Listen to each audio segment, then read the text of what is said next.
Hello everyone and welcome again to psycho. इस video में हम उत्तराखंड पुलिस मुख्य आरक्षी के लिए मिनी मॉक टेस्ट 4 लगाएंगे, जिसमें हम फिजिक्स के 20 क्वेश्चन, मैथ्स के 10 क्वेश्चन और इंग्लिश के 20 यानी कि टोटल 50 क्वेश्चन को सॉल्व करेंगे। इस वीडियो में आपका टारगेट होगा 35 नंबर। अब 35 नंबर से आपको समझ में आ जाना चाहिए कि जो इस पेपर का लेवल है वो हाई है। ठीक है, इसमें जो मैंने क्वेश्चन लिया है वो थोड़े हाई लेवल के क्वेश्चन है।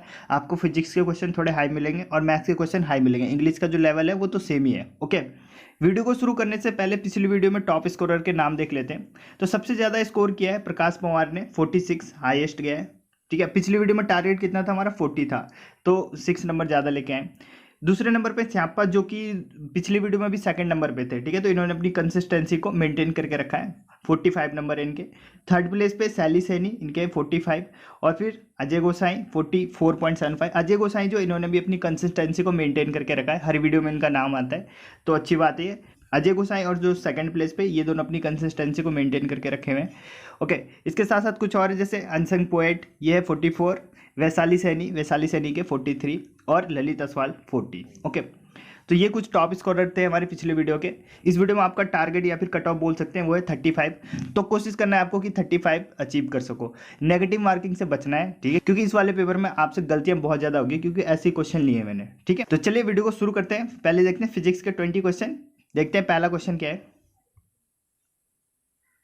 देखिए पहला question, fluid offer dash resistance to shear stress. द्रव अपरूपण तनाव के लिए डैश प्रतिरोध प्रदान करता है। शियर स्ट्रेस, शियर स्ट्रेन, ये सब मैंने आपको चैप्टर वाइज वाली वीडियो में अच्छे से बताया हुआ है। तो क्वेश्चन में पूछा जा रहा है कि जो फ्लूइड होता है शियर स्ट्रेस के लिए कितना रेजिस्टेंस, कितना प्रतिरोध ऑफर करता है, कितना रेजिस्टेंस प्रदान करता है। तो ये कितना रेजिस्टेंस प्रोवाइड करता है, क्लोज टू जीरो, लगभग जीरो के बराबर रेजिस्टेंस होता है शियर स्ट्रेस में। ठीक है, शियर स्ट्रेस के लिए फ्लूइड जीरो रेजिस्टेंस, लगभग जीरो रेजिस्टेंस प्रदान करता है। ऑप्शन नंबर बी करेक्ट हो गया। ओके, नेक्स्ट देखते हैं। नेक्स्ट क्वेश्चन है, which of the following device does not use current carrying conductor and magnetic field. निम्नलिखित में से कौन सा उपकरण करंट ले जाने वाले कंडक्टर और चुंबकीय क्षेत्र का उपयोग नहीं करता है। तो देखिए ऑप्शन है इलेक्ट्रिक मोटर, सेकंड है एनीमोमीटर, लाउड स्पीकर या फिर इलेक्ट्रिक जनरेटर। तो देखिए ये इजी क्वेश्चन है। ऑप्शन नंबर ए में इलेक्ट्रिक मोटर। इलेक्ट्रिक मोटर में मैग्नेट होता है, अगर मैग्नेट है वहाँ तो मैग्नेटिक फील्ड भी होगा, तो ये कट गया। ऑप्शन नंबर सी देखिए लाउड स्पीकर। लाउड स्पीकर में भी मैग्नेट होता है, तो यहाँ पे भी मैग्नेटिक फील्ड होगा, ये भी कट गया। इलेक्ट्रिक जनरेटर में भी मैग्नेटिक फील्ड होता है, तो ये भी कट गया। ओके, ये तीनों कट गए। ऑप्शन नंबर बी जो हमारा एनीमोमीटर, एनीमोमीटर का काम क्या होता है, विंड की स्पीड को फाइंड करने के लिए हम एनीमोमीटर का यूज करते हैं। ठीक है, यानी वायु की गति का पता लगाने के लिए हम एनीमोमीटर का उपयोग करते हैं। इसको हम छत के ऊपर लगा देते हैं, तो जैसे जैसे विंड फ्लो होता है तो वो उसकी गति को मापता रहता है। इसमें किसी भी प्रकार की इलेक्ट्रिसिटी का यूज नहीं होता है और ना ही यहाँ पे कोई हम मैग्नेट यूज करते हैं। तो ना तो यहाँ पे हमें इलेक्ट्रिक कंडक्टर की जरूरत है और ना ही मैग्नेटिक फील्ड जनरेट होगा। तो ऑप्शन नंबर बी करेक्ट हो गया, एनीमोमीटर। नेक्स्ट देखते हैं। नेक्स्ट क्वेश्चन है, what is the average distance a molecule can travel without colliding known as. एक अणु बिना टकराए जितनी औसत दूरी तय करता है उस दूरी को हम क्या बोलते हैं। तो देखिए ऑप्शन नंबर ए mean free path, absolute path, Higgs free distance या फिर एवोगाद्रो नंबर। तो एवोगाद्रो नंबर काट सकते हैं हम इसको। ओके, और ये जो क्वेश्चन है यूके ट्रिपल एस सी के द्वारा दिए गए, ये ऑप्शन भी यूके ट्रिपल एस सी देता है। ठीक है, तो ऑप्शन एलिमिनेशन जरूर करना है आपने। ओके, एवोगाद्रो कट गया, हिग्स फ्री डिस्टेंस भी नहीं होता, एब्सोल्यूट पाथ भी नहीं होता। इसका जो आंसर है वो है ऑप्शन नंबर ए मीन फ्री पाथ। एक अणु जितनी भी डिस्टेंस बिना टकराए ट्रैवल करता है उसको क्या बोलते हैं, फ्री मीन पाथ। उसको क्या बोलते हैं, मीन फ्री पाथ या फिर free mean path. Option number A correct हो गया। नेक्स्ट क्वेश्चन देखते हैं। नेक्स्ट क्वेश्चन है, what is the resistance to fluid motion analogous to the friction when a solid moves on a surface called. जब कोई ठोस सतह पर चलता है तो घर्षण के समान द्रव गति का प्रतिरोध क्या कहलाता है। तो देखिए ये कोई सरफेस है, इसके ऊपर कोई फ्लूइड चलता है, तो फ्लूइड जब चलेगा तो सरफेस द्वारा उस पर क्या लगेंगे, उसके मॉलिक्यूल्स पे क्या लगेगा, एक फ्रिक्शनल फोर्स लगेगा। इस फ्रिक्शनल फोर्स को क्या कहते हैं, क्या कहते हैं इसको बोलते हैं viscosity. Option number B correct हो गया। विस्कोसिटी मैंने आपको चैप्टर वाइज वाली वीडियो में अच्छे से बताया हुआ है। Okay, option number B correct हो गया, विस्कोसिटी। ओके, नेक्स्ट देखते हैं। नेक्स्ट क्वेश्चन है, ठीक है, विस्कोसिटी क्या होता है, एक फ्रिक्शनल फोर्स है। फ्रिक्शनल फोर्स है जो कि द्रव के अणुओं पे लगता है, जो फ्लूइड होते हैं ना, फ्लूइड के अणुओं पे जो भी फ्रिक्शनल फोर्स लगता है उसी को बोलते हैं विस्कोसिटी। ठीक है, क्वेश्चन नंबर 5 देखिए, minimum velocity a body must maintain to remain in the orbit and not lose the orbit is called. कक्षा में बने रहने के लिए एक पिंड को न्यूनतम वेग बनाए रखना चाहिए और कक्षा को नहीं खोना चाहिए, डैश कहलाता है। तो उस वेग को क्या कहते हैं। ये कोई ग्रह है, ग्रह के चारों ओर जो पिंड होते हैं या फिर हम बोलेंगे सैटेलाइट होते हैं वो चक्कर लगाते रहते हैं। तो जिस ऑर्बिट में इसको क्या बोलते हैं हम, ऑर्बिट, जहाँ जो उसका रास्ता, जिस रास्ते में वो चक्कर लगाता है उसको बोलते हैं ऑर्बिट। तो इस ऑर्बिट में बने रहने के लिए एक इसको मिनिमम वेलोसिटी चाहिए होता है, वरना ये इससे बाहर चल जाएगा, ठीक है, या तो उधर जाएगा या फिर पृथ्वी अपनी तरफ ही खींच लेगी। तो इस मिनिमम वेलोसिटी को क्या बोलते हैं, ऑप्शन नंबर ए है gravitational velocity, threshold velocity, initial velocity या फिर ऑर्बिटल वेलोसिटी। तो इसको क्या बोलते हैं, देखिए कक्षा की बात हो रही है, ऑर्बिट की बात हो रही है, तो orbital velocity, option number D correct होगा। ऑर्बिटल वेलोसिटी भी मैंने आपको बता रखा है ग्रेविटेशनल वाले चैप्टर में, वहाँ मैंने इसका फॉर्मूला भी बताया था। ओके, तो वहाँ से आप पढ़ सकते हो डिटेल में। नेक्स्ट देखते हैं। नेक्स्ट क्वेश्चन है, who among the following was the first to state the independence of the horizontal and vertical component of the projectile motion in his book. Book का नाम क्या है, dialogue on the two chief system. निम्नलिखित में से किसने अपनी पुस्तक dialogue of the two chief system में प्रक्षेपक गति के क्षैतिज और ऊर्ध्वाधर घटक की स्वतंत्रता को सबसे पहले बताया था। ओके, तो जब मैं आपको वेक्टर पढ़ा रहा था तो हमने दो कंपोनेंट में तोड़ा था वेक्टर को, ठीक है, साइन थीटा और कॉस थीटा, वर्टिकल कंपोनेंट और हॉरिजॉन्टल कंपोनेंट में तोड़ा था। ओके, तो क्वेश्चन में यही पूछा जा रहा है, जो ये सबसे पहले ये किसने बताया था, जो प्रोजेक्टाइल का ऊर्ध्वाधर घटक और क्षैतिज घटक है, इसको सबसे पहले किसने तोड़ा था और अपनी बुक्स में बताया था। ऑप्शन है न्यूटन ने, गैलीलियो गैलीली ने, मैक्सवेल ने या फिर आइंस्टीन ने। तो ये एनसीईआरटी से लिया गया लाइन है, एनसीईआरटी से ऐसे स्टेटमेंट उठा के यूके ट्रिपल पूछ लेता है। तो ये सबसे पहले अपनी बुक का नाम क्या था, dialogue on the two chief system. ये बुक भी याद कर लेना, क्या पता है बुक पूछी जाए कि ये बुक किसकी है।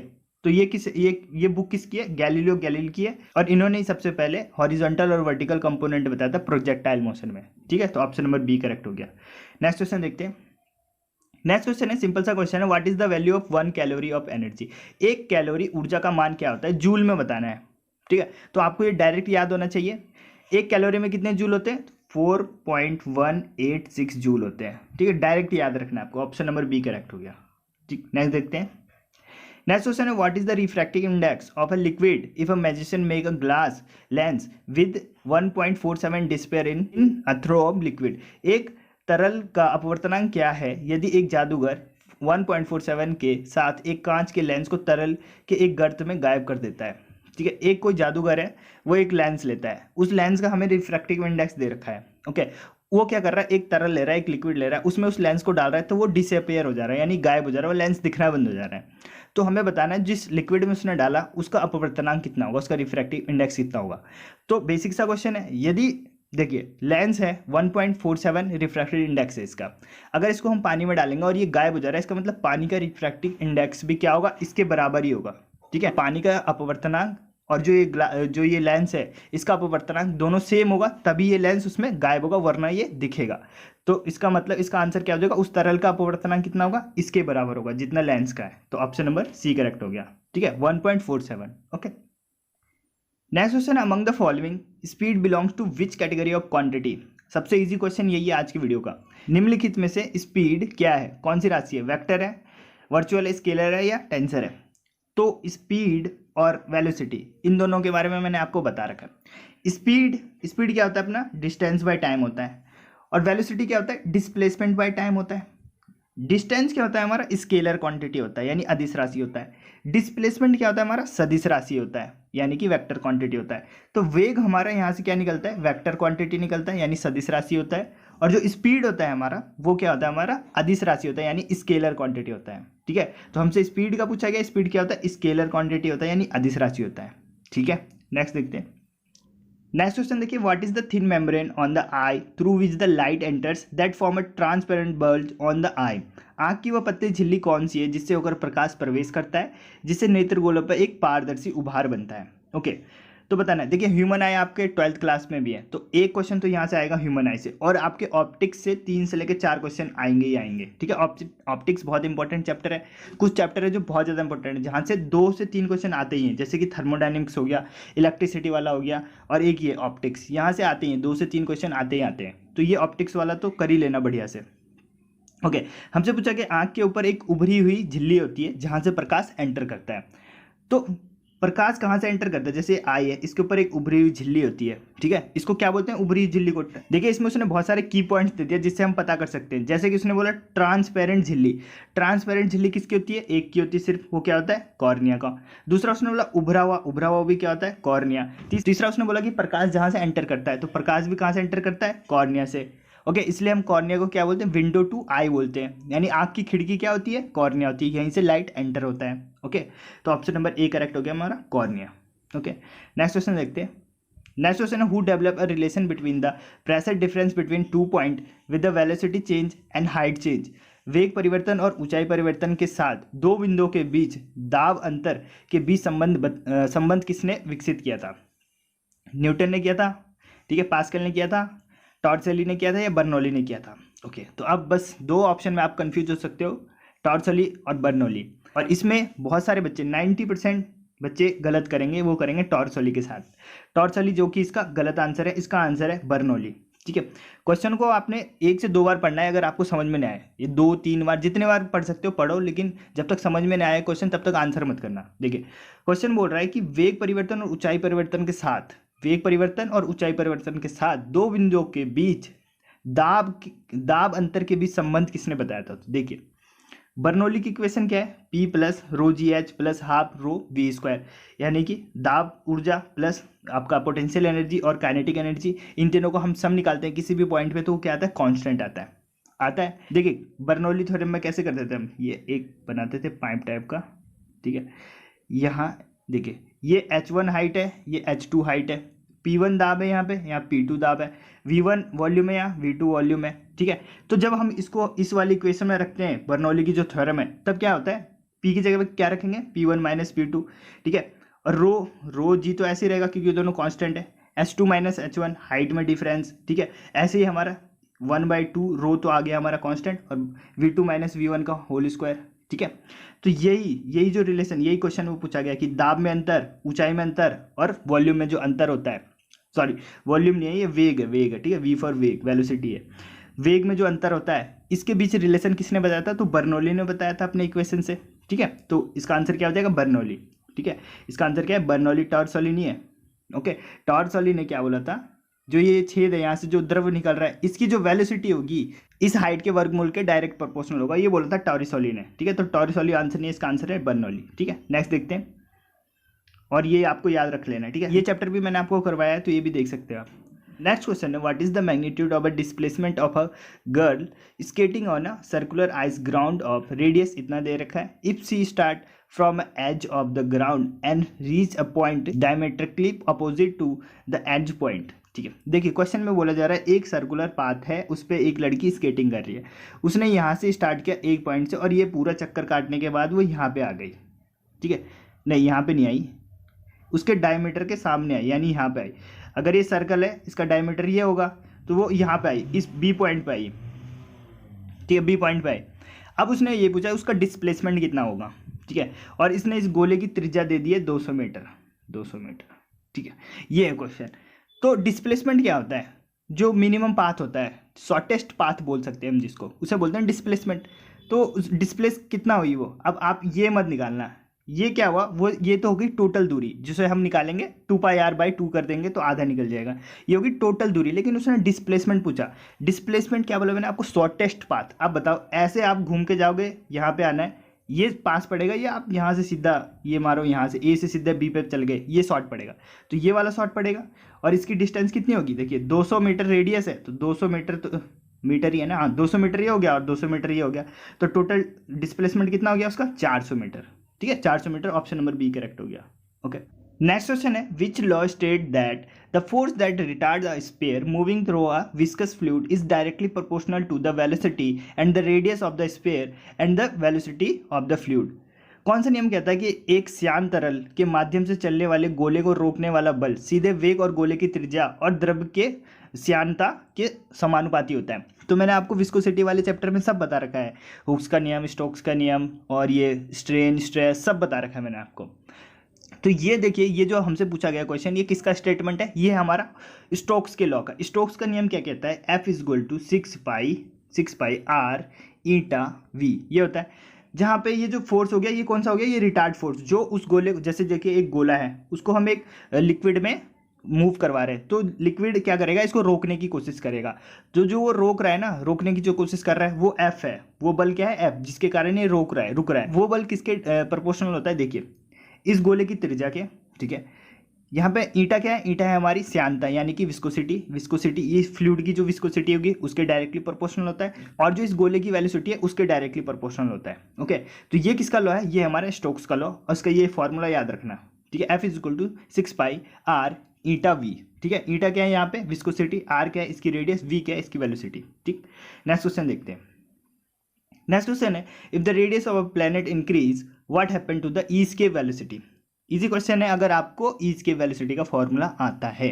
ओके, तो एस्केप वेलोसिटी का फॉर्मूला क्या होता है, v e is equal to under root 2 capital G M upon R, R जहाँ पे आर क्या है, रेडियस है, ठीक है। एक ये फॉर्मूला होता है, एक दूसरा फॉर्मूला भी मैंने आपको बताया था जिसमें स्मॉल जी होता है, ठीक है। तो क्वेश्चन के अकॉर्डिंग हम दोनों फॉर्मूले लगा सकते हैं, और इसी फॉर्मूले से वो वाला फॉर्मूला भी बनता है। ओके, अब देखिए उसने बोला कि हम किसी प्लेनेट का रेडियस बढ़ा रहे हैं, रेडियस क्या है, ये है, और ये क्या है, इसकी वेलोसिटी। दोनों में रिलेशन देखिए कैसा रिलेशन है कि जो इसकी वेलोसिटी है वो इनडायरेक्टली प्रोपोर्शनल है प्लेनेट के रेडियस से। तो अगर हम प्लेनेट का रेडियस बढ़ा रहे हैं, यहाँ क्या करें, बढ़ा रहे हैं, तो इसके वेलोसिटी क्या हो जाएगा, कम हो जाएगा, है ना। इनडायरेक्टली प्रोपोर्शनल है इसके, ये बढ़ाएंगे तो ये कम हो जाएगा, तो इसके वेलोसिटी क्या हो जाएगा, प्लेन में क्या हो जाएगा, डिक्रीज हो जाएगा। ऑप्शन नंबर ए सही हो गया इसका। नेक्स्ट क्वेश्चन देखते हैं।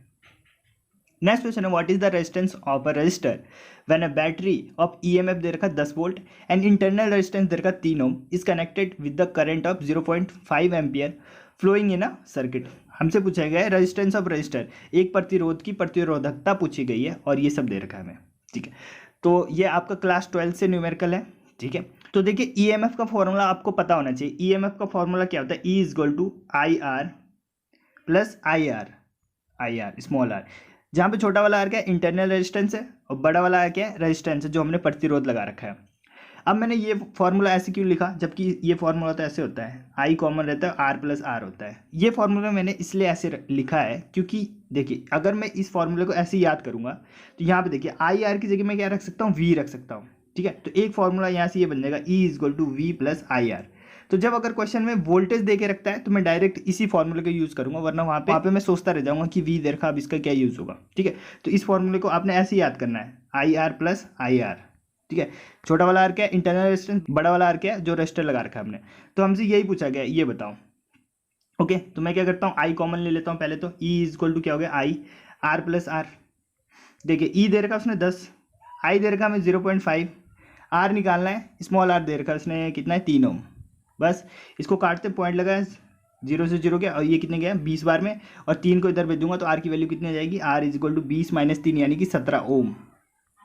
क्या आ गया, ऑप्शन नंबर ए सही हो गया इसका, 17 ओम आ गया हमारा, रेजिस्टेंस आ गया। जो रजिस्टर लगा रखा है उसका रेजिस्टेंस कितना होगा, 17 ओम, ठीक है। इस फॉर्मूले को याद रखना। नेक्स्ट क्वेश्चन देखते हैं। नेक्स्ट क्वेश्चन है, the electric force between two proton of an atom is dash time the gravitational force between them for any fix distance. Okay, इस वीडियो का सबसे हार्ड क्वेश्चन यही बोलूँगा मैं, ठीक है। लेकिन आप इसमें अगर थोड़ा सा स्मार्ट अप्रोच करोगे तो ये क्वेश्चन ईजिली हो जाएगा, ठीक है। तो देखिए हमसे क्या बोला है क्वेश्चन में कि एक परमाणु के 2 प्रोटॉन के बीच विद्युत बल उसमें लगने वाले गुरुत्वाकर्षण बल के कितना गुना होगा। ओके, तो देखिए विद्युत बल और गुरुत्वाकर्षण बल दोनों पता है आपको, F is directly proportional to क्या होता है, Q1 Q2 upon R square, Q1 Q2 R square, ये होता है आपका विद्युत बल। और गुरुत्वाकर्षण बल क्या होता है, F is directly proportional to क्या होता है आपका, M1 M2 दोनों के मास अपॉन आर स्क्वायर, ठीक है, ये होता है। यही पूछा गया कि ये जो विद्युत बल लगेगा ये गुरुत्वाकर्षण बल से कितना अधिक होगा, कितना गुना अधिक होगा। ओके, तो देखिए मैंने सॉल्व करके रखा है ऑलरेडी।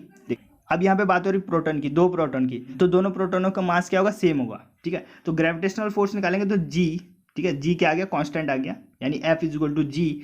दोनों का मास सेम है इसलिए मैं बोल सकता हूँ M का स्क्वायर लिख सकते हैं, और नीचे क्या होगा, R का स्क्वायर, ये तो रहेगा, M स्क्वायर ले लिया मैंने क्योंकि दोनों का मास सेम है। ओके, ये हो गया आपका जो ग्रेविटेशनल फोर्स है। इलेक्ट्रिक फोर्स ऐसे निकालेंगे, दोनों पे चार्ज क्या होगा, सेम होगा, तो ये क्या होगा, ई स्क्वायर हो जाएगा अपॉन आर, ठीक है। और के ले लिया यहाँ पे कांस्टेंट, ठीक है। सारी बेसिक्स यहाँ पे यूज होगा, जैसे कि प्रोटॉन का द्रव्यमान कितना होता है, उस पर चार्ज कितना होता है, ठीक है। सब देखिए चार्ज कितना होता है, तो जितना इलेक्ट्रॉन पे होता है उतना ही होता है, लेकिन पॉजिटिव होता है, ठीक है, into 10 to the power -19, 1.67 into 10 to the power -19 coulomb, इतना चार्ज होता है एक प्रोटॉन पे। और ये 2 प्रोटॉन है, इसका स्क्वायर हो जाएगा, ठीक है, अपॉन ये क्या है हमारा, ये है हमारा इलेक्ट्रिक फोर्स। और देखिए मैंने क्या किया, ग्रेविटेशनल फोर्स है, ये इलेक्ट्रिक फोर्स है, दोनों को मैंने क्या किया, डिवाइड कर दिया, ठीक है। इलेक्ट्रिक फोर्स में मैंने ग्रेविटेशनल फोर्स का डिवाइड कर दिया, तो क्या होगा, जब डिवाइड करूंगा तो ये उधर चल जाएगा, ये उधर जाएगा, क्रॉस मल्टीप्लिकेशन हो जाएगा, तो ये आपका ऐसे आएगा। ठीक है, अब सारी वैल्यू रखते हैं। चार्ज कितना है 1.6 इंटू 10⁻⁻19 और इसका स्क्वायर हो जाएगा क्योंकि ये दोनों सेम है। ठीक है, अपॉन आर स्क्वायर ऐसे रहेगा। दूरी नहीं दे रखी है, कोई बात नहीं, दूरी तो कट जाएगा। ठीक है, आर स्क्वायर कट जाएगा। जी ऐसे रखेंगे हम। द्रव्यमान कितना होता है प्रोटॉन का 1.67 इंटू 10⁻⁻27 kg। ठीक है, इतना होता है द्रव्यमान रख दिया हमने। केजी में रखा, केजी में क्यों रखा, क्योंकि एसआई में द्रव्यमान का यूनिट क्या होता है, केजी होता है। ठीक है, इसको रख दिया। अब यहाँ पे आपने, अब देखिए, अगर यहाँ पे हम कैलकुलेशन करने लगे तो बहुत लंबी कैलकुलेशन हो जाएगी। ठीक है, तो कैलकुलेशन से बचने के लिए क्या करेंगे हम, देखिए बस हम 10 की पावर को कैलकुलेट करेंगे, बाकी कुछ कैलकुलेट नहीं करेंगे। ठीक है, तो के की वैल्यू आपको पता है कांस्टेंट होता है जो 1/ε0, ये जो था 4πε0। इसकी वैल्यू कितनी बताई थी मैंने आपको, 9 × 10⁹ ये होती है इसकी वैल्यू। ठीक है, तो के की जगह रख दिया हमने ये ऐसी है। आर से तो आर कट गया। नीचे जी की वैल्यू आपको पता है 6.67 इंटू 10⁻⁻11। ओके, अब मैंने क्या बोला कि खाली हम उसमें डील करते हैं 10 टू द पावर में। इधर देखिए 10 की पावर 9 है, 10 की पावर 9 लिख दिया, इंटू इधर 10 की पावर 19 और उसका स्क्वायर करेंगे तो 38 हो जाएगा, यानी 10⁻−38 हो गया। ठीक है, नीचे देखिए 10⁻−11 और इंटू 27 दूनी कितना होता है 54, तो 10⁻−54 हो गया नीचे। ठीक है, अब इसको करेंगे तो कितना हो जाएगा, देखिए 65 हो जाएगा, 10⁻−65 है ना, और इस -65 को ऊपर लेके जाएंगे तो +65 हो जाएगा, यानी कि 10⁹9 इंटू 10⁻−38 इंटू 10⁻- प्लस का 35, ये हो जाएगा। अब बस इसको सॉल्व करना है। देखिए इसको सॉल्व कर, पहले इसको जोड़ लेते तो कितना आ जाएगा, 74 आ जाएगा। ठीक है, 74 आ जाएगा। 74 में 38 कम करेंगे तो कितना आएगा, 74 में 38, 74 में 38 करना था माइनस। ठीक है, कितना आएगा आपका, 14 में से 8 गया कितना 6, और इधर बचा 6 में 3 गया 3, 36। ठीक है, 36 बचा आपका 10 टू द पावर 36 बचा। ठीक है, बस आपको 10 की पावर की मैं कैलकुलेशन करना था। ठीक है, आप देखते हैं ऑप्शन पे आते हैं। ऑप्शन में देखते हैं तो ऑप्शन बहुत दूर दूर है। यहाँ देखिए 10 की पावर 18 है, यहाँ 18 की पावर 10 है, या 10 की पावर 36 है और 36 की पावर 10 है। हमारा क्या आंसर आया था 10 की पावर 36, तो ऑप्शन नंबर सी करेक्ट होगा। ज़्यादा कैलकुलेशन नहीं करनी पड़ी, इसको बोलते हैं स्मार्ट अप्रोच। ठीक है, next question is the time rate of change of angular momentum of a particle is dash to the torque acting on it express in second law of motion in the angular form. एक कण के कोणीय संवेग के परिवर्तन की दर उस पर कार्य करने वाले बलाघूर्ण से डैश है, जैसे कि कोणीय गति के द्वितीय नियम में व्यक्त किया गया है। ओके, तो यदि आपको टॉर्क का फॉर्मूला पता है, इसमें एंगुलर मोमेंटम में टॉर्क का फॉर्मूला क्या होता है, टॉर्क इज इक्वल टू जितना उसमें मोमेंटम में चेंज हो रहा है, यानी dl/dt। ठीक है, टॉर्क क्या होता है एंगुलर मोमेंटम में, जितना उसके मोमेंटम में चेंज हो रहा है अपॉन टाइम, जिस टाइम में वो चेंज हो रहा है। ठीक है, मोमेंटम में परिवर्तन की दर को क्या बोलते हैं, टॉर्क बोलते हैं, बलाघूर्ण बोलते हैं। तो इसने क्वेश्चन में बोला the time rate of change of angular momentum of a particle is dash to the torque.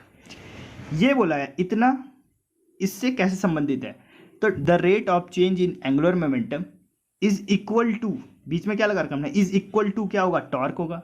तो ऑप्शन नंबर सी करेक्ट हो गया, है ना। The rate of change in angular momentum is equal to क्या होगा, torque. और इसका formula क्या होता है, torque is equal to, torque मतलब बलाघूर्ण बराबर क्या होता है, मोमेंटम में चेंज की दर को, यानी dl/dt, जहाँ पे dl क्या है हमारा मोमेंटम। ठीक है, और उसमें चेंज कर दिया हमने dt से। ओके, आगे देखते हैं नेक्स्ट क्वेश्चन, इसका ऑप्शन नंबर सी करेक्ट था। नेक्स्ट देखते हैं next question, which of these does not have relation with the first law of thermodynamics. तो ऊष्मागति का पहला नियम क्या पढ़ा था हमने, उसका फॉर्मूला क्या होता है, internal energy is equal to जो उसको हम हीट देते हैं माइनस जितना उस पर वर्क किया जाता है। डेल यू क्या है हमारा, इंटरनल एनर्जी में जो चेंज हो रहा है, क्यू क्या है हीट, डब्ल्यू क्या है जितना भी वर्क डन हो रहा है। ये था हमारा पहला नियम ऊष्मागति का। ऊष्मागति के मैंने आपको सारे नियम बता रखा, ऊष्मागति का मैंने चैप्टर पढ़ाया अच्छे से, उसके हमने एमसीक्यू भी सॉल्व किए थे, 2 पार्ट में आया था, एंट्रोपी और एंथैल्पी, उसका दूसरा पार्ट था, वो जरूर देखना है एंट्रोपी वाला। ठीक है, तो देखिए इसमें देखिए इंटरनल एनर्जी की बात हो रही है, हीट की बात हो रही है और वर्क डन की भी बात हो रही है। तो देखिए ऑप्शन नंबर ए वर्क की तो बात हो रही है, तो ये तो हो नहीं सकता आंसर। हमसे पूछा गया था कि प्रथम नियम में किसका संबंध नहीं है, तो वर्क तो होता है। ऑप्शन नंबर सी में बोला इंटरनल एनर्जी, तो ये भी होता है और हीट भी होता है। तो बचा क्या हमारा, एंट्रोपी नहीं होता है। अब देखिए जो मैंने आपको एमसीक्यू करवाया था वहाँ पे शायद मैंने आपको एंट्रोपी का ये बता दिया था कि एंट्रोपी का संबंध तीसरे नियम से है। ठीक है, तीसरे नियम से संबंध है एंट्रोपी का, लेकिन आपसे क्वेश्चन ये पूछा जाए एंट्रोपी किस नियम द्वारा व्यक्त किया जाता है, या फिर एंट्रोपी किस नियम द्वारा डिस्क्राइब किया जाता है, तो तब आएगा आपका आंसर थर्मोडायनेमिक्स का सेकंड लॉ। थर्मोडायनेमिक्स का सेकंड लॉ एंट्रोपी को डिस्क्राइब करता है, ठीक है। इसका आंसर हो गया एंट्रोपी। एंट्रोपी एंथैल्पी मैंने आपको अच्छे से पढ़ा रखा है, उसे देख लेना। और ये याद रखना ऊष्मागतिकी का जो दूसरा नियम है वो एंट्रोपी के बारे में बताता है, ठीक है। दूसरा नियम, ठीक है। Next question, as per the Hooke's law the mathematical statement F is equal to minus K X, what does K represent. यहाँ पे पूछा गया के क्या है। ग्रेविटेशनल कांस्टेंट है, कोएफिशिएंट ऑफ फ्रिक्शनल है, सरफेस कांस्टेंट है या स्प्रिंग कांस्टेंट है। तो ये तो कई बार बता दिया मैंने आपको, तो इजीली कर लोगे। स्प्रिंग फोर्स का फॉर्मूला लिखा हुआ है ये K X, F is equal to minus K X, जहाँ पर के क्या होता है, स्प्रिंग कांस्टेंट होता है। ऑप्शन नंबर डी करेक्ट हो गया। इसके ऊपर तो बहुत सारे न्यूमेरिकल कर लिए हमने। नेक्स्ट देखते हैं, ठीक है। Next question, which of the following is an example of non conservative force. निम्नलिखित में असंरक्षी बल, रूढ़िवादी नहीं हो, यहाँ पे लिखना असंरक्षी बल, असंरक्षी बल का उदाहरण है। असंरक्षी बल पूछा गया है। संरक्षी बल यानी कि conservative force, non conservative force मैंने आपको अच्छे से बता दिया। कंजर्वेटिव फोर्स यानी कि जो अपने पाथ पे डिपेंडेंट नहीं होते हैं। नॉन कंजर्वेटिव फोर्स जो अपने पाथ पे डिपेंडेंट होते हैं और अदर फैक्टर जैसे कि वेलोसिटी, वर्क, ठीक है, इन सब पे डिपेंडेंट होते हैं, उसको बोलते हैं नॉन कंजर्वेटिव फोर्स। हमसे पूछा गया है नॉन कंजर्वेटिव फोर्स, तो देखिए नॉन कंजर्वेटिव फोर्स यानी जो अपने पाथ पे डिपेंडेंट होगा। इलेक्ट्रोस्टैटिक्स फोर्स पाथ पे डिपेंडेंट नहीं होता, ग्रेविटेशनल फोर्स पाथ पे डिपेंडेंट नहीं होता, बायनेंसी फोर्स ये भी अपने पाथ पे डिपेंडेंट नहीं होता, फ्रिक्शनल फोर्स अपने पाथ पे डिपेंडेंट होता है। ऑप्शन नंबर सी करेक्ट हो गया हमारा। फ्रिक्शनल फोर्स क्या है, नॉन कंजर्वेटिव फोर्स है, नॉन कंजर्वेटिव फोर्स। और नॉन कंजर्वेटिव फोर्स में क्या होता है, जो एनर्जी होती है वो कंजर्व नहीं रहती है, ठीक है। नॉन कंजर्वेटिव फोर्स में एनर्जी कंजर्व नहीं होती, जबकि कंजर्वेटिव फोर्स में एनर्जी कंजर्व रहती है, ठीक है। ऑप्शन नंबर सी करेक्ट हो गया इसका। इसी के साथ हमारे फिजिक्स के 20 क्वेश्चंस हो गए। अब मैथ्स के 10 क्वेश्चंस को सॉल्व करते हैं। क्वेश्चन नंबर 21 देखिए, एक मैट्रिक्स ए दिया हुआ है और इसको बोला गया है कि इसको हम सिमेट्रिक कब बोलेंगे, और यहाँ पे आपको कुछ कंडीशंस दे रखा है, ओके। तो क्वेश्चन नंबर 21 और क्वेश्चन नंबर 22 दोनों एक साथ बताता हूँ, उसके बाद दोनों को एक्सप्लेन करेंगे, ठीक है। तो क्वेश्चन नंबर 21 आप पढ़िए, इसको सॉल्व करें कि जब मैट्रिक्स ए है उसको हम सिमेट्रिक मैट्रिक कब बोलेंगे, और ये है कंडीशन, ठीक है। क्वेश्चन नंबर 22 है, एक मैट्रिक्स ए दिया है और इसको कब बोलेंगे हम कि ये स्क्यू सिमेट्रिक है, ओके। तो इसको स्क्यू सिमेट्रिक कब बोलेंगे, नीचे कंडीशन दिया हुआ है, ठीक है। तो दोनों क्वेश्चन आपने सॉल्व कर लिया होगा, ठीक है। अब मैं दोनों को एक्सप्लेन करता हूँ। तो देखिए सिमेट्रिक मैट्रिक्स और स्क्यू सिमेट्रिक मैट्रिक्स दोनों को समझते हैं। जैसे कोई मैट्रिक्स ए है, ये क्या है, मैट्रिक्स ए है, तो जब मैं इसका ट्रांसफर मैट्रिक निकालूंगा, ट्रांसफर मैट्रिक मतलब कि जब हम रो को कॉलम में चेंज करते थे, देखिए ये होता है रो, ये पड़ी हुई वाली लाइन, और जो खड़ी वाली लाइन होती है इसको बोलते हैं कॉलम। तो जब मैं रो को कॉलम में बना दूंगा, जैसे ये रो है तो ये इसको कॉलम बनाऊंगा, एक एक माइनस एक, ठीक है, ये बना दिया कॉलम। तो जब मैं रो को कॉलम में बनाता हूँ उसको बोलते हैं ट्रांसफर करना उसका। तो जब मैं ए का ट्रांसफर निकालूंगा, ए ही आया, जैसे कि मैं इसका करके दिखाता हूँ, ये कोई मैट्रिक्स ए, इसका अगर मैं ट्रांसफर निकालूँ यानी रो को कॉलम में बनाता हूँ, तो देखिए एक एक माइनस एक, फिर इसका लिखेंगे 1 2 0, फिर इसका लिखेंगे -1 0 5। अब आपको एक चीज़ दिख रहा होगा कि अगर मैंने इसके रो को कॉलम में भी चेंज कर दिया तभी भी वही आया है। देखिए एक की जगह एक ही है, यहाँ एक है, यहाँ भी एक है, यहाँ -1 यहाँ 5 है, यहाँ भी 5 है, ठीक है। तो जब ए का हम ट्रांसफर निकालते हैं और वो ए ही आता है तो उसी को बोलते हैं हम सिमेट्रिक मैट्रिक, ठीक है, समझ में आ गया। स्क्यू सिमेट्रिक क्या बोलते हैं, जब हम ए का ट्रांसफर निकाला और वो आया -a। देखिए कैसे, जैसे ये एक मैट्रिक्स ए है, इसका हम करते हैं ट्रांसफर यानी कि रो को कॉलम में चेंज कर देते हैं। तो करते हैं, इसको करते हैं कॉलम में चेंज, 0 1 -2, इसको करते हैं -1 0 3, और इसको करेंगे 2 -3 और 0, ये आया। अब देखिए अगर मैं यहाँ से माइनस कॉमन ले लेता हूँ, माइनस कॉमन ले लूँगा, ये प्लस हो जाएगा, ये माइनस होगा, ये माइनस हो गया, और ये प्लस हो जाएगा, ये प्लस हो जाएगा, ये माइनस हो जाएगा, तो ये वापस वही बन गया, सेम वही बन गया। यानी कि जब हमने इसका ट्रांसफर निकाला तो ये क्या बन गया, -a बन गया। तो जब हम किसी मैट्रिक्स का ट्रांसफर निकालते हैं और वो -a में आता है, यानी माइनस उसी मैट्रिक्स के फॉर्म में आता है, तो उसको बोलते हैं स्क्यू सिमेट्रिक, ठीक है। अब क्वेश्चन में आते हैं।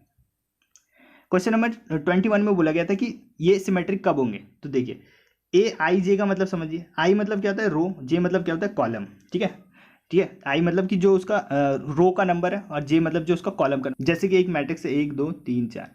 तो अगर मैं ये बोलूँ इसकी लोकेशन बताओ तो कैसे होगा, ए ये कौन से नंबर पे, कौन से रो पे, दूसरे वाले पे, पहला वाला ये दूसरा ये, तो 2, कौन से कॉलम में, पहला वाला कॉलम पे, तो 1, ये होता है इसका, ठीक है। तो ये जो आगे लिखते हैं इसको बोलते हैं हम रो, और ये जो पीछे होता है उसको कॉलम, ठीक है, इतना पता ही होगा आपको। तो सिमेट्रिक कब बोला मैंने कि जब हम ये रो है और ये कॉलम है, जब हम रो को कॉलम बना देते हैं, कॉलम को रो बना देंगे, और जब ये दोनों बराबर होंगे तो यही तो होगा सिमेट्रिक। यानी रो को हमने क्या बना दिया, कॉलम बना दिया, और कॉलम को रो बना दिया, तब ये दोनों सिमेट्रिक है। तो किसमें ये वाला ऑप्शन आई जे बराबर जे आई, ऑप्शन नंबर बी में, ठीक है। ऑप्शन नंबर बी देखिए, ए आई जे इज इक्वल टू ए जे आई, ठीक है, ऑप्शन नंबर बी करेक्ट हो गया। आगे देखते हैं। दूसरा क्वेश्चन था स्क्यू सिमेट्रिक का। स्क्यू सिमेट्रिक क्या बोला मैंने, ए आई जे करेंगे तो ये बनना चाहिए ए जे आई, ये तो बनना ही चाहिए लेकिन माइनस आना चाहिए, ठीक है। तो ये किस में, ऑप्शन नंबर सी में, ऑप्शन नंबर सी करेक्ट हो गया, ठीक है। नेक्स्ट चलते हैं। नेक्स्ट क्वेश्चन है आपका ये है, ए स्क्वायर बताना है। एक मैट्रिक्स दे रखा आपको ए, इसका ए स्क्वायर बताना है, तो ए स्क्वायर निकालना भी बता देता हूँ मैं आपको। ए स्क्वायर कैसे निकालते हैं हम, ए इंटू जब ए होता है तभी तो ए स्क्वायर बनता है ना। तो बस यहाँ पे भी वही रूल होगा, ए इंटू ए करेंगे। ए की वैल्यू इसने ये दे रखा आयोटा है, ठीक है, आयोटा 0 0 आयोटा, इसकी इंटू करनी है हमें इसी से, यानी कि आयोटा 0 0 आयोटा, ठीक है। अब आपको इंटू करने आना चाहिए मैट्रिक्स में। कैसे करते हैं, एक रो को पकड़ते हैं और कॉलम से इंटू करते हैं, यानी रो बाय कॉलम होता है इसमें, रो बाय कॉलम इसमें इंटू होता है। ये रो उठाया आपने और इस कॉलम को उठाया, और इंटू कैसे होगा, देखिए इस आयोटा का इससे करेंगे, आयोटा आयोटा आयोटा स्क्वायर, ठीक है। और ये 0 का करेंगे इससे, तो ये क्या हो गया 0, ठीक है, ये हो गया, ठीक है। अब इसी रो का इस वाले कॉलम से करने, प्लस लगाओ, ठीक है। मैं आपको एक बार साफ से लिख देता हूँ, साफ कर देता हूँ यहाँ पे, थोड़ा साफ साफ लिख देता हूँ। आयोटा 0 0 आयोटा, इसकी इंटू करनी है हमें किससे, आयोटा 0 0 आयोटा से, ठीक है। मैंने क्या बोला, पहले इस रो को उठाया और इस कॉलम के साथ किया, तो हमारा क्या आया था, देखिए आयोटा के आयोटा से करेंगे आयोटा स्क्वायर, 0 के 0 से करेंगे 0, ठीक है, प्लस 0। फिर एक लाइन छोड़ देना है, इसका करेंगे इससे, तो आयोटा का करेंगे 0 से तो 0, प्लस 0 को करेंगे आयोटा से, ये 0 हो गया, ठीक है। अब ये वाला इसका खत्म हो गया, अब दूसरी वाली रो उठाओ और फिर कॉलम से करो। इसका करेंगे इससे, देखिए इसका करेंगे पहले इस वाले से, 0 के आयोटा से 0, आयोटा की करेंगे 0 से, तो ये भी 0 आ गया, ठीक है। फिर इसका इससे करेंगे, 0 की करेंगे 0 और आयोटा का करेंगे आयोटा स्क्वायर हो जाएगा, ठीक है, ये हो गया, ठीक है। तो हमारे पास क्या आया, एक आयोटा स्क्वायर यहाँ बचा, एक आयोटा स्क्वायर यहाँ, और बाकी सारे 0 है, यानी iota square 0 0 iota square. Iota square की वैल्यू मैंने आपको बताया कितना होता है, -1 0 0 -1, ये आ गया आपका आंसर, ठीक है। किसमें, ये है आपका ऑप्शन नंबर बी में, ठीक है, ऑप्शन नंबर बी करेक्ट हो जाता है हमारा, -1 0 0 -1, ठीक है। इस प्रकार से हम इंटू करते हैं और ए स्क्वायर निकालते हैं, ठीक है। तो ए स्क्वायर निकालना आ गया आपको, ठीक है। मैंने आपको बहुत कुछ बता दिया मैट्रिक्स में ए स्क्वायर कैसे निकालते हैं, ट्रांसफर कैसे निकालते हैं। अगर आपने ये 4 मॉक लगाए ना, इसी में आपका मैट्रिक्स तो 80% आपका मैट्रिक्स कवर हो जाएगा। इसी में मैंने आपको मेन चीज़ें बता दी है, ठीक है। आगे चलते हैं। नेक्स्ट क्वेश्चन है, what is the order of differential equation, ठीक है। अवकलन समीकरण का क्वेश्चन है ये, आपका क्लास 12th में है ये। हमें बोला गया है इसका ऑर्डर बताओ, कोटि बताना है। ऑर्डर को शायद कोटि ही बोलते हैं हिंदी में, एक बार कंफर्म कर लेना, कोटि होगा शायद। तो ये इक्वेशन है डिफरेंशियल इक्वेशन, इसका हमें कोटि बताना है, ऑर्डर बताना है, ठीक है। तो यदि आपको आता है तो इसका आंसर करें, ठीक है। आगे के 2 क्वेश्चन आपको करने, फिर एक साथ ही मैं आपको बताऊंगा, ठीक है। इसका हो गया, ये एक डिफरेंशियल इक्वेशन है, अवकलन समीकरण है, इसमें आपको डिग्री बताना है, ठीक है। तो इसका भी आपने आंसर कर दिया होगा, कर दिया। अब मैं आपको दोनों बता देता हूँ, देखिए ऑर्डर कैसे निकालते हैं डिफरेंशियल इक्वेशन का। ऑर्डर यानी कि मैक्स कितनी बार उसका अवकलन किया गया है, कितनी बार उसका डिफरेंशिएशन किया गया, कितनी मैक्स कितनी बार किया गया, वो उसका ऑर्डर हो गया। जैसे कि देखिए इसका मतलब समझते हो ना, यानी कि 2 बार। इसको हम क्या लिख सकते हैं, d2y/dy², ये लिख सकते हैं इसको। और इसको क्या लिख सकते हैं, dy/dx, ठीक है, x है, ठीक है, ये x है, ठीक। यानी कि जब एक डैश लगा होता है तो एक बार अवकलन करते हैं उसका, 2 डैश लगवाते हैं यानी 2 बार किया हुआ है अवकलन। तो ऑर्डर क्या होता है, मैंने क्या बोला, मैक्स कितनी बार उसका अवकलन किया है, कितनी बार उसका डिफरेंशिएशन किया गया है। तो इस इक्वेशन को देखने से हमें पता चल रहा है मैक्स इसको 2 बार ही किया गया है। तो जो इसका ऑर्डर हो गया वो कितना हो गया, 2 हो गया, ऑप्शन नंबर सी करेक्ट हो गया, ठीक है। ये ऑर्डर हो गया। अब डिग्री समझिए, डिग्री क्या होता है, ये डिफरेंशियल इक्वेशन है कोई, उसमें मैक्स जो अवकलन किया गया है उसकी जो पावर होगी उसी को बोलेंगे डिग्री। देखिए मैं क्या कहना चाह रहा हूँ, यहाँ पे देखिए एक बार यहाँ पे अवकलन हुआ है, यहाँ 2 बार हुआ है, यहाँ 3 बार हुआ है, ठीक है। अगर आप देखोगे कोई ऐसे बता देता है जिसकी पावर जितनी होगी वो होगा उसका डिग्री। तो यहाँ पे देखिए इसकी पावर 5 है यानी 5 होगी क्या, नहीं, इसका आंसर ये 5 गलत हो गया। इक्वेशन में देखना है आपको मैक्स कितनी बार अवकलन हुआ है, मैक्स कितनी बार अवकलन हुआ है, 3 बार, ये ना मैक्स। अब इसकी पावर देखनी है आपको कितनी, इसकी पावर कितनी है 2, तो इसकी जो डिग्री आ गई कितनी आ गई 2।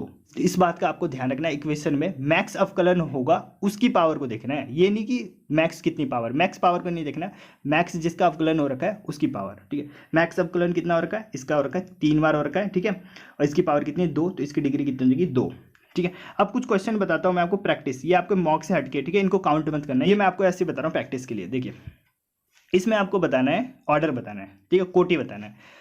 तो कोटि कितना बताया मैंने आपको, मैक्स कितनी बार उसका अवकलन किया गया, कितनी बार किया गया, 2 बार किया है, तो इसकी कोटि कितनी होगी 2, ऑप्शन नंबर ए करेक्ट हो गया। अब इसका बताइए फाइंड द डिग्री, डिग्री बताना है। डिग्री मैंने क्या बोला कि मैक्स जो जितनी बार अवकलन हुआ है उसकी पावर। यहाँ पे देखिए एक बार अवकलन हुआ है, यहाँ पे भी एक बार अवकलन हुआ है, तो मैक्स अवकलन कितना, एक ही है। तो अब पावर देखते हैं, मैक्स पावर किसकी है, इसकी पावर कितनी है 3, इसकी पावर कितनी है 2, तो मैक्स पावर किसकी है, इसकी 3 है। ठीक है, तो ऑप्शन नंबर डी करेक्ट हो गया। समझ में आ गया डिग्री और ऑर्डर। ओके, आगे चलते। नेक्स्ट क्वेश्चन है द रेंज ऑफ फंक्शन। ये कोई फंक्शन दे रखा है, इसकी रेंज बतानी है हमें। देखिए इसको कैसे सॉल्व करते हैं। ये जो फंक्शन दे रखा है इसको हम किसी वेरिएबल के इक्वल ले लेते हैं, यानी मान लेते हैं y is equal to 3x - 2 मान लिया। ठीक है, अब हमें देखिए f(x) लिखा हुआ है ना, तो x की वैल्यू हमें फाइंड करना है। x की वैल्यू फाइंड करना है, इसको इधर भेज देता हूँ मैं। देखिए ये है y is equal to 3x - 2, तो क्या देखिए 3x की वैल्यू कितनी हो जाएगी, 3x की वैल्यू हो जाएगी y + 2, x की वैल्यू कितनी हो जाएगी y + 2/3, ये हो जाएगा x की वैल्यू। ठीक है, अब देखिए मैं इस y की जगह कुछ भी रख सकता हूँ, 0 1 2 3 4 5 माइनस प्लस कुछ भी रख सकता हूँ, कि कुछ भी रखूंगा तो कुछ ना कुछ तो आएगा ही आएगा ना। मतलब ऐसा तो नहीं होगा कि इन्फिनिटी वाला सीन बन जाए। 0/0 नहीं बनना चाहिए, बस 0/0 नहीं बन सकता। ठीक है, 0/0 नहीं बन सकता। अगर मैं यहाँ पे -2 भी रखूंगा तो 0/3 बनेगा, 0/3, और 0/3 क्या होता है, 0 होता है। तो ये भी पॉसिबल कंडीशन है। तो मैं इस y की जगह कुछ भी मान रख सकता हूँ, यानी कि मैं इसकी वैल्यू -∞ से +∞ तक रख सकता हूँ। तो यही इसकी रेंज बन जाती है, यही होगी इसकी रेंज। इसकी रेंज क्या होगी, -∞ से +∞, जो कि आपके ऑप्शन नंबर किसमें, ऑप्शन नंबर ए में ही है। ठीक है, नेक्स्ट क्वेश्चन देखिए, the number of square that can form on the chess board.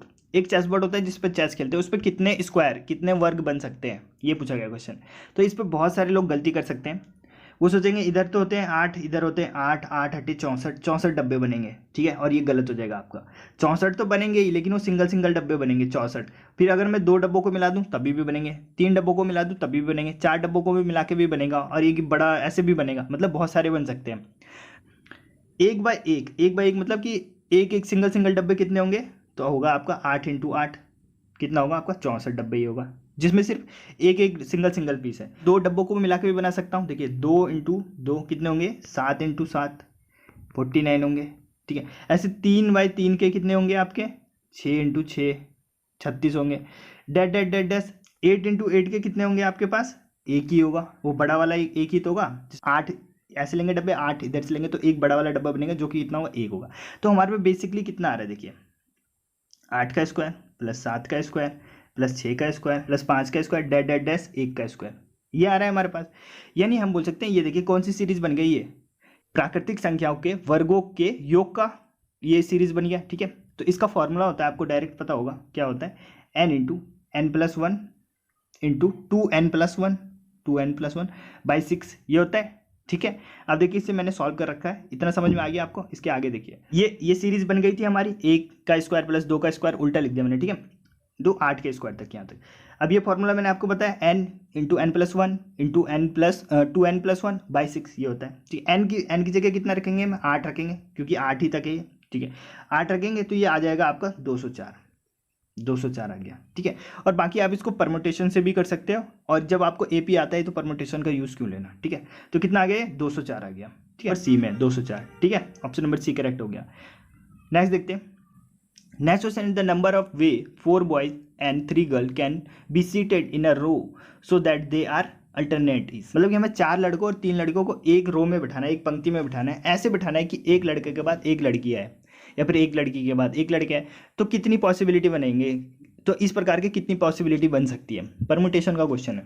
ठीक है, जानते पहले मैंने एक लड़के को बैठाया, ठीक है, फिर मैंने एक लड़की को बैठाया, फिर एक लड़के को बैठाया, फिर एक लड़की को बैठाया, फिर एक लड़का, फिर एक लड़की। कितने लड़के हो गए, 1 2 3, और फिर एक लड़का और आ जाएगा 4। अब देखिए यही तो बोलो तो ना, 4 लड़कों को बैठाना है, 3 लड़कियों को, 1 2 3 4। ठीक है, लड़की कितने आगे, 1 2 3। तो एक ही पॉसिबल केस हो सकता है, और वो केस ये है। ठीक है, इसके अतिरिक्त कोई केस नहीं हो सकता। आप चाहे तो बना के देख सकते हो। अगर पहले हम लड़कियों को बिठाएंगे तो लड़के कम पड़ जाएंगे।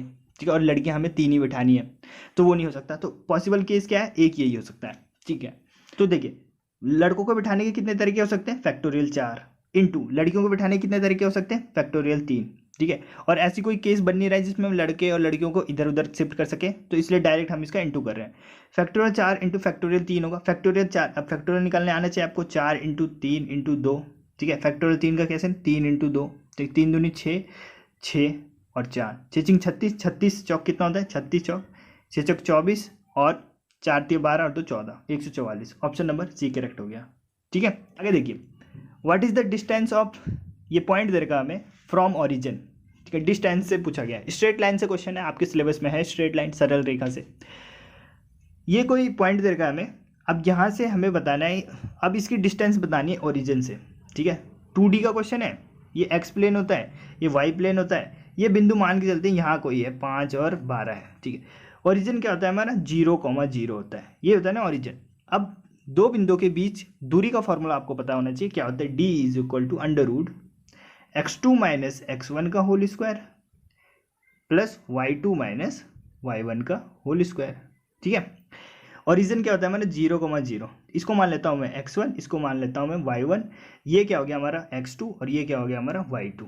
ठीक है, अब इसको फॉर्मूले में लगा लेते हैं। देखिए d = √x2 - x1 का होल स्क्वायर, x2 क्या है 5, x1 क्या है 0, इसका whole square plus y2 - y1 का, y क्या है 12 माइनस आपको 0, इसका होल स्क्वायर। ओके, 5 बचेगा, 5 का करेंगे 25 और 12 का करेंगे 144। ठीक है, ये कितना आ जाएगा आपका 169, d = √169, 169 और 169 किसका होता है 13 का होता है, 13 का होता है। ऑप्शन नंबर डी करेक्ट हो गया। ठीक है, नेक्स्ट देखते हैं। नेक्स्ट क्वेश्चन है, 2 line said to be parallel if the difference of their slope is. दो लाइन्स को हम समांतर कब बोलेंगे, जब उनकी परमणता का अंतर कितना होगा। तो मैं आपको यहाँ पे दो कॉन्सेप्ट बता रहा हूँ, स्ट्रेट लाइन से क्वेश्चन है ये, दो कॉन्सेप्ट बता रहा हूँ। इन दो कॉन्सेप्ट से आपके एग्जाम में एक क्वेश्चन जरूर आ जाएगा। देखिए, अगर आपको समझ में ना आए तो कोई बात नहीं, रट लेना, आपको एग्जाम निकालने से मतलब है। परमणता क्या होता है, परमणता यानी कि स्लोप क्या होता है, m से रिप्रेजेंट करते हैं। माना कि पहली लाइन की परमणता m1 है, दूसरी लाइन की परमणता कितनी है m2 है, स्लोप m2 है। जब दो लाइन समांतर होती है यानी पैरेलल होती है तो दोनों की परमणता क्या होती है, बराबर होती है। ठीक है, पहला कंडीशन। और दूसरा कॉन्सेप्ट आपको ये याद करना है कि जब दो लाइन एक दूसरे के परपेंडिकुलर होगी यानी कि लंबवत होगी, तब उनकी परमणताओं का गुणनफल -1 आता है। ठीक है, ये दोनों याद रखना।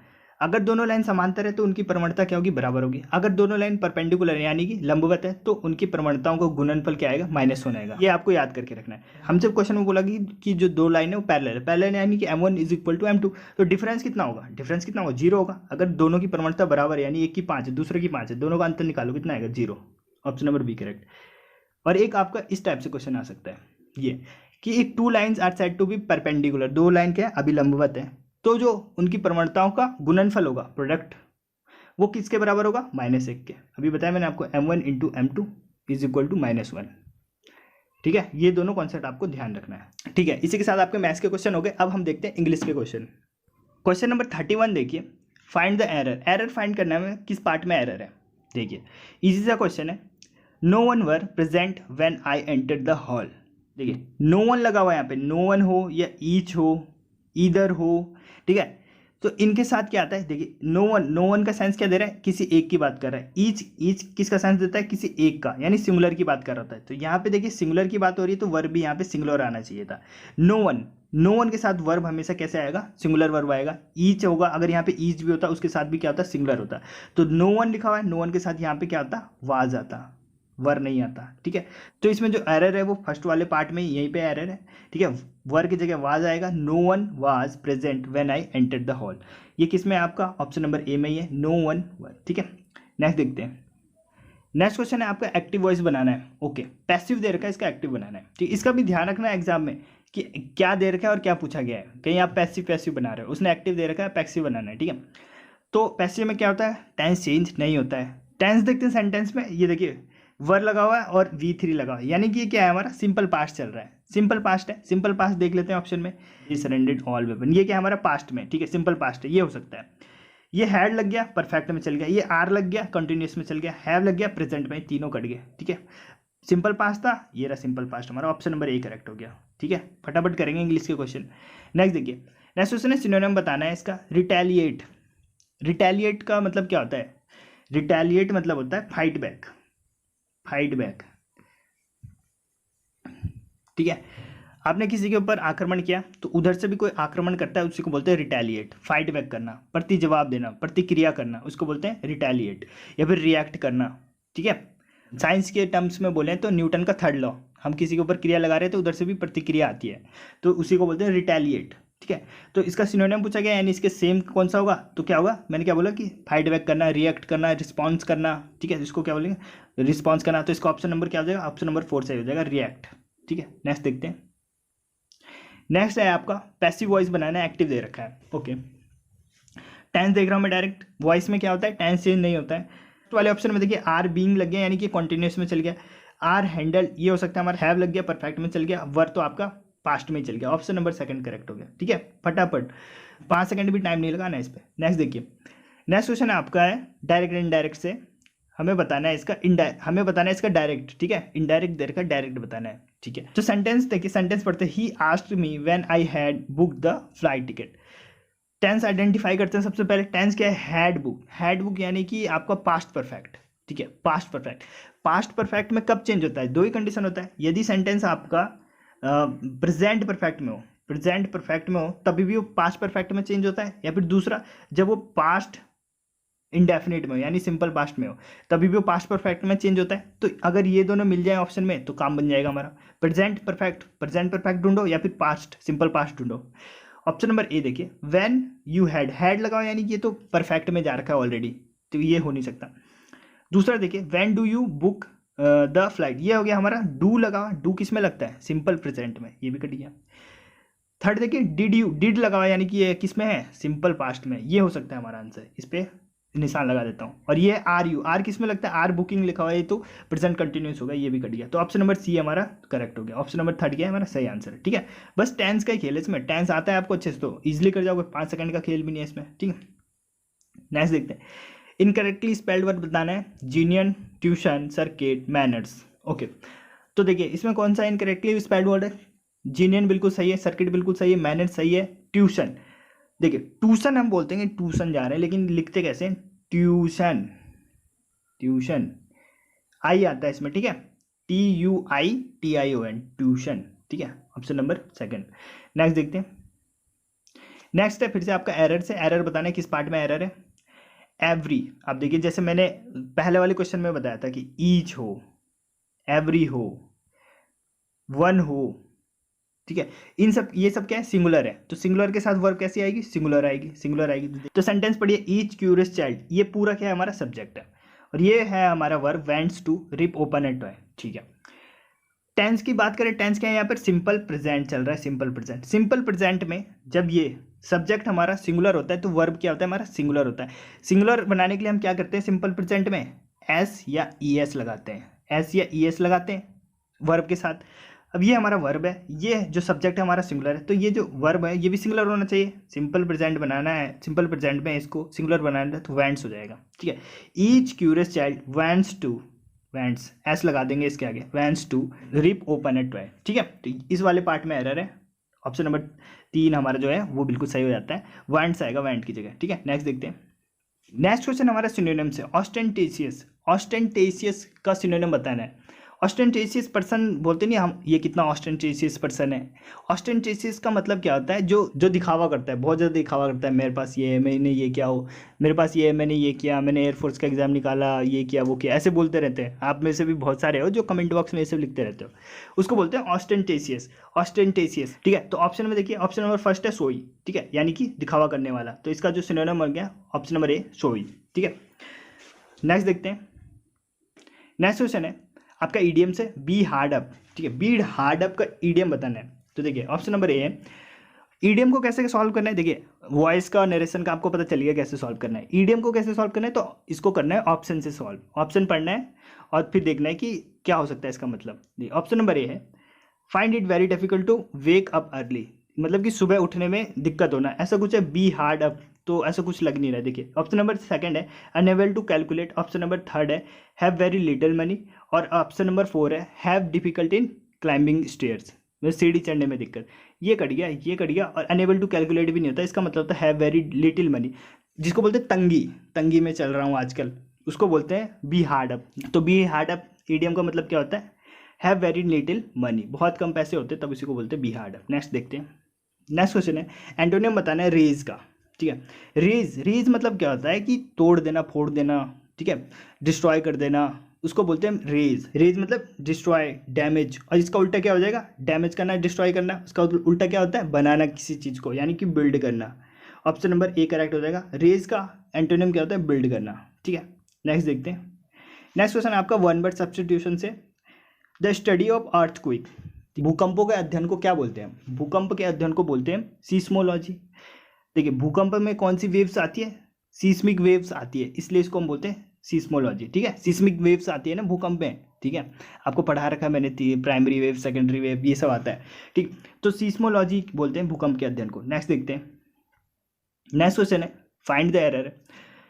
देखिए सेंटेंस है, if the economic fail this year it reflect badly on the government. आपके सिलेबस में कंडीशनल सेंटेंस दे रखा है। कंडीशनल सेंटेंस कितने होते हैं, 4 होते हैं, 0, 1, 2, 3, 4 होते हैं। ठीक है, इसमें ये फर्स्ट वाला है, जो ये क्वेश्चन है इसमें फर्स्ट वाला लगेगा कंडीशन। फर्स्ट वाले कंडीशन में क्या होता है कि इफ के साथ अगर इधर होता है हमारा सिंपल प्रेजेंट, तो ये किस में चेंज हो जाता है, हमारा सिंपल फ्यूचर में। ठीक है, इफ के इधर लिख रखा है सिंपल प्रेजेंट, जैसे कि इफ द इकोनॉमिक फेल, ये क्या है, हमारा सिंपल प्रेजेंट टेंस है। ठीक है, तो अगर हम पहला वाला कंडीशन लगाए इसमें, इफ सिंपल प्रेजेंट, ये किस में चेंज हो जाता है हमारा, आगे जाके ये बन जाता है सिंपल फ्यूचर में। सिंपल फ्यूचर का मतलब क्या होता है, will, shall. If the economic fail, ये तो बिल्कुल सही है, सिंपल प्रेजेंट।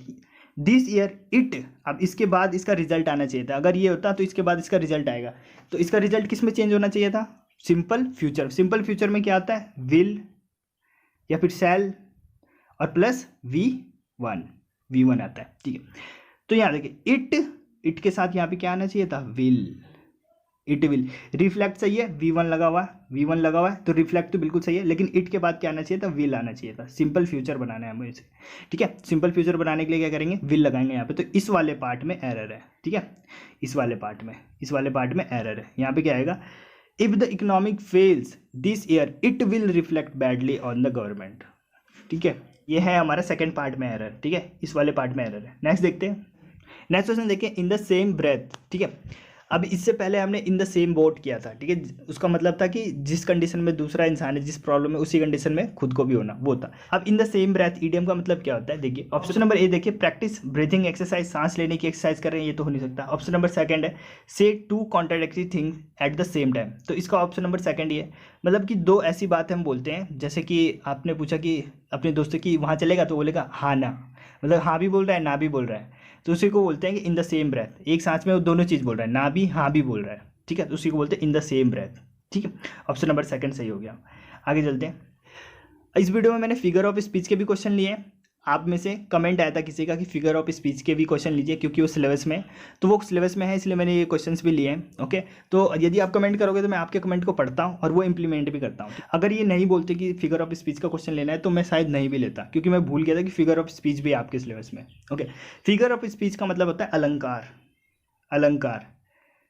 अलंकार जैसे आप हिंदी में पढ़ते हो उपमा, ठीक है, रूपक अलंकार, ये सब होते हैं, तो इसी प्रकार हमारे इंग्लिश में भी होते हैं, जिसको बोलते हैं फिगर ऑफ स्पीच। ओके, जैसे सिमिली हो गया, मेटाफर हो गया, ओके, ये सब होते हैं हमारे फिगर ऑफ स्पीच। तो जैसे क्वेश्चन पूछा गया, what is the two word are typically use in the construction of simile. Simile को हम बोलते हैं उपमा अलंकार। उपमा अलंकार या फिर सिमिली क्या होता है, जैसे हम दो चीज़ों का कंपैरिजन करते हैं बेस्ड ऑन उनमें एक कोई समानता होती है। जैसे हम बोलेंगे उसका चेहरा चांद जैसा सुंदर है, तो इसमें क्या है, समानता क्या है कि दोनों सुंदर है, चांद भी सुंदर है, ठीक है, और उसका चेहरा भी सुंदर है। लेकिन हम कंपैरिजन किसके साथ कर रहे हैं, दो अलग चीज़ों के साथ, एक तो लड़की है और दूसरा क्या है, चांद है, नॉन लिविंग थिंग है। तो उसमें वो होता है हमारा सिमिली में आपको बस एक चीज़ ध्यान देना है कि उसमें एक सिमिलैरिटी होगी, एक कोई समानता होगी, उनके गुण में कुछ समानता होगी। और एक होता है आपका मेटाफर को बोलते हैं रूपक अलंकार। रूपक अलंकार में भी हम कंपैरिजन ही करते हैं दो चीज़ों की, लेकिन उसमें कोई भी समानता नहीं होती, उनके बीच कोई भी समानता नहीं होती है, जैसे अभी आगे क्वेश्चन करेंगे। तो जब हम सिमिली बनाते हैं तो उसमें हम देखिए, इसको फाइंड करने का ट्रिक होता है ये, कि जब सिमिली होता है, जो भी कोई सेंटेंस दे देगा उसमें आपको पता करना है कि सिमिली है कि नहीं है। तो उसमें लाइक होगा या फिर एज होगा, ठीक है, जैसे कि हर फेज लाइक अ मूड, ऐसे हो ना, लाइक आ गया। She is beautiful as a flower, as आ गया, ठीक है। तो सिमिली में क्या होगा, दो चीजें आती है, एक लाइक आता है और एक एस आता है। तो लाइक और एस आपको जिस सेंटेंस में मिले तो वहां पे होगा सिमिली। ये भी ध्यान रखना, ये ट्रिक है इसका, ट्रिक। तो हमसे पूछा गया है कि जब हम सिमिली बनाते हैं तो उसमें हम कौन से दो वर्ड का यूज करते हैं, तो एक तो लाइक का करते हैं और एक एज का करते हैं, ठीक है। लाइक और एज, ऐसे हिंदी में भी आपने पढ़ा होगा कि हिंदी में भी जो तो ऐसे कुछ करके होता है, ठीक है, वैसे ही इंग्लिश में भी होता है। लाइक एज अगर आपको मिला तो वो क्या है, सिमिली, ठीक। नेक्स्ट देखते हैं। नेक्स्ट देखिए, नेक्स्ट क्वेश्चन है आपका, इसमें आपको फिगर ऑफ स्पीच बताना है। द कैमल इज, ऐसे आएगा आपके एग्जाम में क्वेश्चन, ठीक है, कि the camel is the ship of the desert. जो ऊंट होता है उसे हम रेगिस्तान का जहाज कहते हैं। इसमें बताना है हमें कि फिगर ऑफ स्पीच कौन सा अलंकार है। तो देखिए, हमने ऊंट का कर दिया कंपैरिजन किसके साथ, शिप के साथ, जहाज के साथ। इन दोनों में कोई समानता है, कोई भी समानता नहीं है, ठीक है। हमने इन दोनों का कंपैरिजन कर दिया, जबकि दोनों में कोई समानता है नहीं, उसको उसका जहाज बता दिया, ऊंट को रेगिस्तान का जहाज बता दिया। तो जब दोनों में कोई भी समानता नहीं होती है और उसका कंपैरिजन करते हैं हम, तो कौन सा फिगर ऑफ स्पीच होता है वहाँ पे, तब होता है वहाँ पे मेटाफर, तब होता है मेटाफर, ठीक है। रूपक अलंकार बोलते हैं जिसको। तो इसका ऑप्शन नंबर 4 सही हो गया, ठीक है। तो इसमें तो मैंने 2 ही क्वेश्चन लिए हैं आपके फिगर ऑफ स्पीच से। नेक्स्ट अगर वीडियो आएगी तो उसमें और भी लूंगा, ठीक है। नेक्स्ट क्वेश्चन है आपका पार्ट ऑफ स्पीच है। अब इनमें कंफ्यूज मत हो जाना, पार्ट ऑफ स्पीच क्या होता है। पार्ट ऑफ स्पीच 8 होते हैं, ठीक है, नाउन, प्रोनाउन, एडजेक्टिव, एडवर्ब, ये सब। फिगर ऑफ स्पीच यानी कि अलंकार, ठीक। इसमें इस सेंटेंस में हमें पार्ट ऑफ स्पीच बताना है। The steering committee meets every Thursday afternoon. Steering committee के अंदर नीचे अंडरलाइन कर रखा है, इसका बताना है ये है क्या, नाउन है, प्रोनाउन है, एडवर्ब है या एडजेक्टिव है। स्टीयरिंग कमेटी ये क्या है, हमारा नाउन है। कैसा नाउन है, कलेक्टिव नाउन है। जब हम एक समूह की बात करते हैं तो वो भी एक नाउन होता है, ठीक है। तो यहाँ पे एक समूह बन रहा है, कम्युनिटी बन रहा है, स्टीयरिंग कमेटी। तो ये क्या है, नाउन है। कौन सा नाउन पूछा जाए तो ये कौन सा है, कलेक्टिव नाउन है। ऑप्शन नंबर ए करेक्ट हो गया, ये नाउन है, कलेक्टिव नाउन। नेक्स्ट देखते हैं। नेक्स्ट क्वेश्चन है, he try to warm her before leaving, ठीक है। ये आपका, इसमें भी आपको पार्ट ऑफ स्पीच बताना है। ओके, देखिए पार्ट ऑफ स्पीच क्या होगा, इसके नीचे अंडरलाइन करके टू वार्म। ओके, देखिए इन्फिनेटिव है, जीरेंड है, पार्टिसिपल्स है, या फिर इनमें से कुछ नहीं है। इन्फिनेटिव क्या होता है, 2 + V1, इसको बोलते हैं इन्फिनेटिव। ठीक है, जीरेंड क्या होता है, आईएनजी फॉर्म होता है, आईएनजी फॉर्म, लेकिन वो वर्क कैसे करता है, नाउन के जैसे वर्क करता है, नाउन के जैसे वर्क करता है। जैसे कि मैं एक सेंटेंस बोल रहा हूँ, प्लेइंग इज माई प्रोफेशन, ऐसे बोलूँगा प्लेइंग इज माई प्रोफेशन। तो प्लेइंग इज, ये क्या, देखिए इज किसके बाद आता है, किसी नाउन के बाद आता है ना। तो प्लेइंग, तो प्लेइंग को हम यहाँ पे कैसे यूज कर रहे हैं, नाउन के जैसे यूज कर रहे हैं, और इसमें आईएनजी लग रखा है, तो ये क्या है, जीरंड है। इसको यहाँ पे जीरंड बोलते हैं। आईएनजी लगा हो लेकिन वो वर्क कैसे करता है, नाउन के जैसे, तो उसे जीरंड बोलते हैं। और इन्फिनेटिव क्या बताया मैंने, 2 + V1 होगा तो उसे बोलेंगे इन्फिनेटिव। ठीक है, 2 + V1 ही है यहाँ पे लिखा हुआ, 2 + 1 लिखा हुआ है। 1 क्या है हमारा, V1 फॉर्म होता है, तो ये क्या है, इन्फिनेटिव। ऑप्शन नंबर ए सही हो गया। नेक्स्ट देखते हैं। नेक्स्ट क्वेश्चन देखिए, इनकरेक्टली स्पेल्ड वर्ड, इसमें बताना है कौन सा गलत है। Revenge, retrieve, retort, return. Okay, तो रिटर्न सही लिखा है, रिटॉर्ट सही है, रिट्रीव भी सही है, रिवेंज REVENGE सब ई आता है, ई ए नहीं आता इसमें, ठीक है, ई आता है इसमें, revenge. Okay, option number A correct. Next देखते हैं। नेक्स्ट है select the appropriate antonym. Antonym बताना है इसका, टेनेशियस। टेनेशियस का एंटोनिम, टेनेशियस मतलब होता है हट्टी, जिद्दी, जो अड़ा रहता है, अड़ियल, ठीक है, लेकिन पॉजिटिव सेंस में बोलते हैं इसको। जैसे कि आप अड़े हुए हो अपनी सिलेक्शन को पाने के लिए, तो आप अपने आप को टेनेशियस बोल सकते हो। ठीक है, टेनेशियस मतलब आप परसिस्ट हो रखे हो, आपके अंदर परसिस्टेंस है। ठीक है, DCP रूल के बारे में बताया था ना, जिसमें P होता है परसिस्टेंस, तो ये टेनेशियस भी उसी को बोलते हैं, परसिस्टेंस। ठीक है, परसिस्टेंस यानी कि बने रहना, किसी चीज़ को लेके बने रहना, उसको बोलते हैं टेनेशियस, परसिस्टेंस। रिलेंटलेस भी बोल सकते हैं इसको, रिलेंटलेस भी इसी का सिनोनिम होता है। तो ये तो इसका सिनोनिम हो गया। देखिए ये दोनों ऊपर के दोनों इसके सिनोनिम हो गया। टेनेशियस को हम परसिस्टेंस भी बोल सकते हैं, रिलेंटलेस भी बोल सकते हैं। यील्डिंग मतलब होता है हार मान जाना। ठीक है, तो टेनेशियस का उल्टा क्या होगा, एक तो हो गया आपका जिद्दी, आप अड़े हुए हो। ठीक है, आप परसिस्ट हो रखे हो, मतलब कि आप हार मानने को तैयार नहीं हो, तो इसका उल्टा क्या हो जाएगा, आप हार मान गए, यील्ड हो गए आप। ठीक है, यील्डिंग मतलब कि हार मानना। इसका ऑप्शन नंबर 3 करेक्ट हो गया। नेक्स्ट देते हैं, आज का लास्ट क्वेश्चन है, ईडियम है केक वॉक। केक वॉक मतलब होता है कि बच्चों का खेल। ठीक है, हिंदी में जैसे हम बोलते हैं ना, ये तो बच्चों का खेल है, तो इंग्लिश में उसको बोलते हैं cake walk. This is a cake walk. तो केक वॉक मतलब कि something very easy. Option number 2। Okay, तो इसी के साथ आपके 50 क्वेश्चंस कंप्लीट होते हैं। कमेंट के माध्यम से आप अपना स्कोर बताएं। जिसके 35 से कम भी आ रहे हैं, यानी कट ऑफ मार्क्स से भी कम आ रहे हैं, वो भी कमेंट करें। ठीक, कमेंट करने में ही आ जा रहा है, आपको पता चलेगा कि आप कितने पानी में हो। ठीक, और ठीक है, फिर इस वीडियो को मैं यहीं पे ख़त्म करता हूँ। मिलते हैं नेक्स्ट वीडियो में। जय हिंद।